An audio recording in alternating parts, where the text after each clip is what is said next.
So my name is Lisa Kendall. I'm the marketing director of CyberSN. I was the I was the 5th employee at CyberSN and have been there since the very beginning. I'm not sure what we did. There's a markup there. Angela managed to do something I don't know how to do. Sorry, I'm pushing buttons that I shouldn't.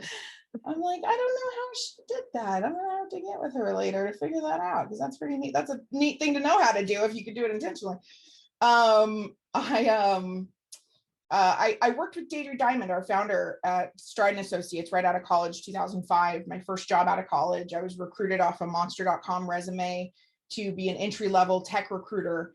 And I didn't know anything about technology, least of all security or software or anything about IT, really. I was a women's studies graduate from UC Santa Barbara who had worked my way through college, and I was good on the phone. So they hired me to do that, and they trained me on the job about all the technology skills and language that I needed.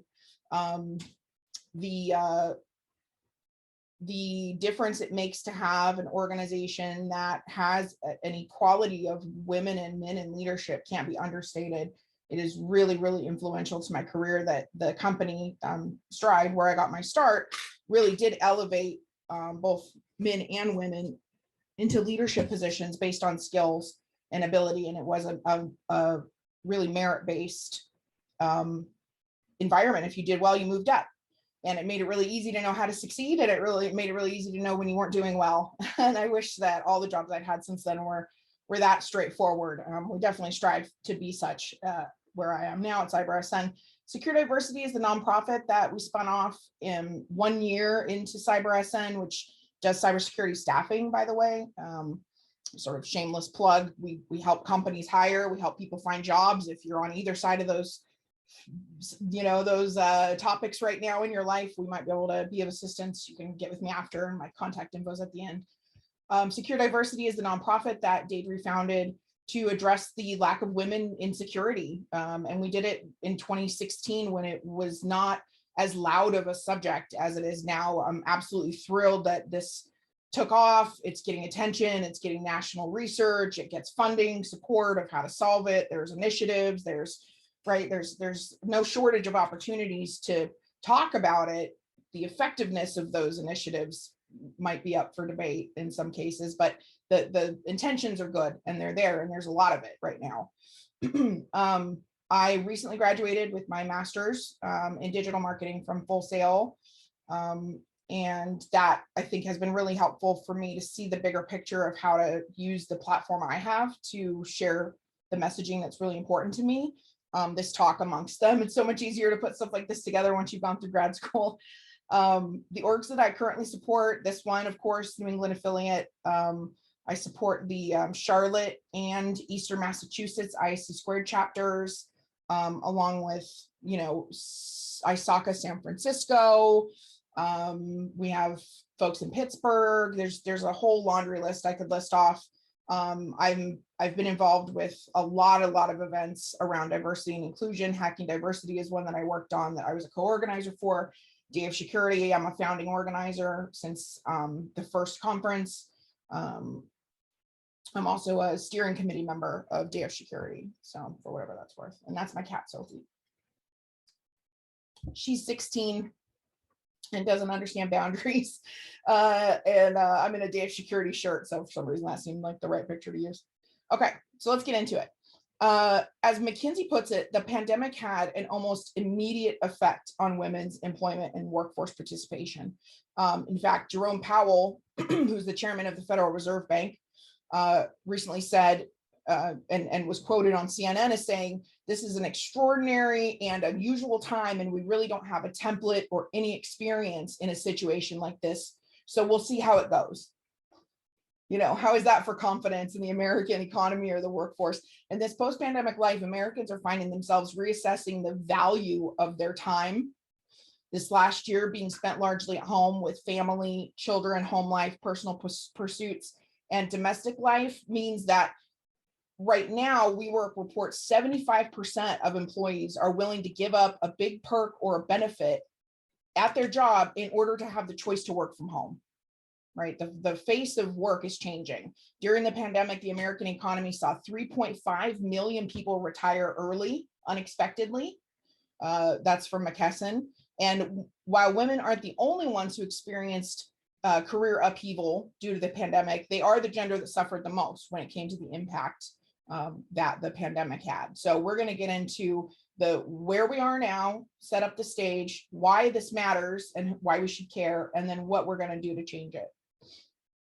So where we are now, with workers considering downshifting their career but not leaving the workforce, because how could they afford to do that? We can see here that mothers were heavily considering downshifting in order to have more time outside of work. When surveyed, women come in, ahead in every category. Those child-free folks like myself, not as impacted in that way. It was sort of a weird year to be on this side of it and witnessing.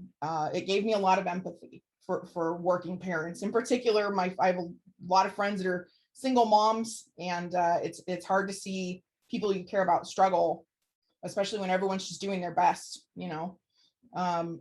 In addition to these numbers, 4 times more women than men dropped out of the labor force last year, says American Progress. That's 865,000 women compared to 216,000 men. At this rate, it will take us 20 years to catch up to the number of men that are in security. I don't find that an acceptable statistic. Hopefully you don't either. Black, Latina, and Indigenous women, especially, all of whom face intersecting oppression, are feeling the multiple effects of being more likely to have lost their jobs due to being on the front lines as essential workers, and also solving their childcare challenges on their own. This means that they were hit the hardest.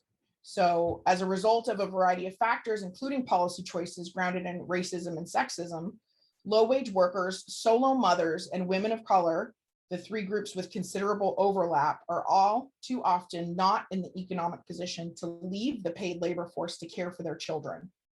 Women of color, Black women in particular, have historically had much higher levels of labor force participation when compared with white women, but they also experience many more job disruptions due to inadequate childcare. The number of married mothers at work, we can see, also dropped. So this is not solely a single mom problem. This affected primarily people with children, and some subsets of that even more strongly. So data from the US Census Bureau found that on average, not only were 10% of mothers each week not working because they couldn't find childcare, but we also are not adding enough people into the workforce despite all the open jobs that we have, right? Cybersecurity Ventures says that women will hold 25% of cybersecurity jobs globally by the end of 2021, up from 20%, which is good progress, and double 2013 numbers, which I thought was interesting and sad. So 2013, we were looking at about 12%, but it's just not moving fast enough, right? And here's the stakes that we're playing for. Even a shift as small as 1% of mothers leaving the workforce would result in an $8.7 billion hit to working families in America.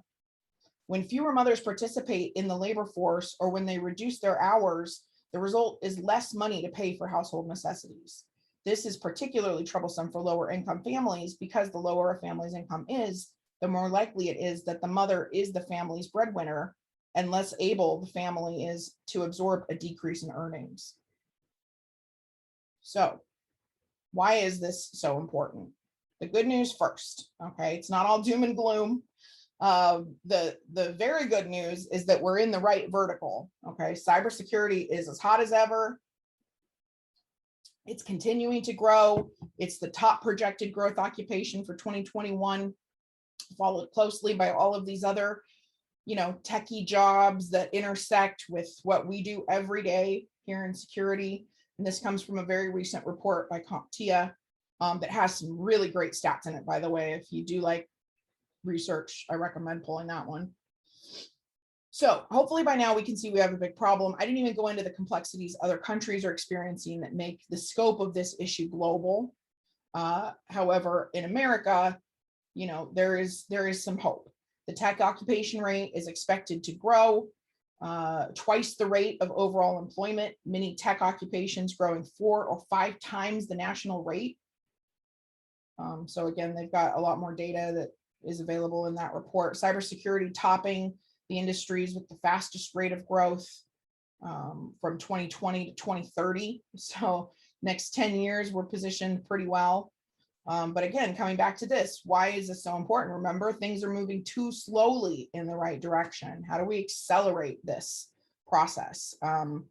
From doubling our numbers is great, but the move from 20% in 2019 to 25%, says one group, in 2021 is 5% when we've been putting this huge push. So, you know, where's the results? Well, there are some signs that people on the ground are making a difference. Okay, Tessian did a research study, opportunity in cyber.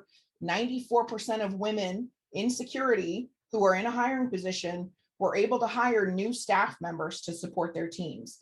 IT, finance, healthcare had the most hires. So picture that hiring manager who's a woman that understands the need to diversify their environment. Now picture that woman can't find candidates, right? That's where we hit multiple roadblocks. So we've got an issue of awareness, we've got an issue of availability, we've got an interest issue. Ultimately, cybersecurity has a big PR problem. Okay, I don't know if any of you watch Scandal. Olivia Pope is a fixer. She gets on the phone and she can fix any situation. I love that show, and that just popped in my head of like, who's a good PR person. So according to a new global report from human layer security company Tessian, 94% of women who hired new staff members, I already gave you that one. So the PR problem, much has been said about the image problems in InfoSec, computer code, black hoodies, male dominated imagery, all subtext for intended for men, right? The messaging isn't lost on the women who feel unwelcome. So why does this matter? Well, all those perceptions create the reality that we're now in, which is when surveyed, women say, well, are you likely to consider a career in security? Meh, not so much. Not as many as men are, despite the fact that more women than ever are graduating from cybersecurity programs and computer science programs. What would encourage more women into security roles? It's not rocket science, right? Equal pay, very motivating. More diverse role models. They got to see it to know that they can be it. A gender balanced workforce, bringing right parity, gender parity, not being the only person on your team, not feeling like an outsider, and a greater emphasis on STEM education in primary school was this full quote, but I can't fit it all there. So when we put all these things together, right, it still seems like, okay, this is unsolvable. Research shows 57% of women believe it will take at least a decade for them to be treated as equals to men. That is so depressing. Who wants to work for a decade before they're respected by their peers, right? With 20% believing it will just straight up never happen. I say, let's prove them wrong, right? We can make the difference. Everyone in this call has influence on the hiring process, at least at your company. And if you know that this is what's happening, you can do something about it.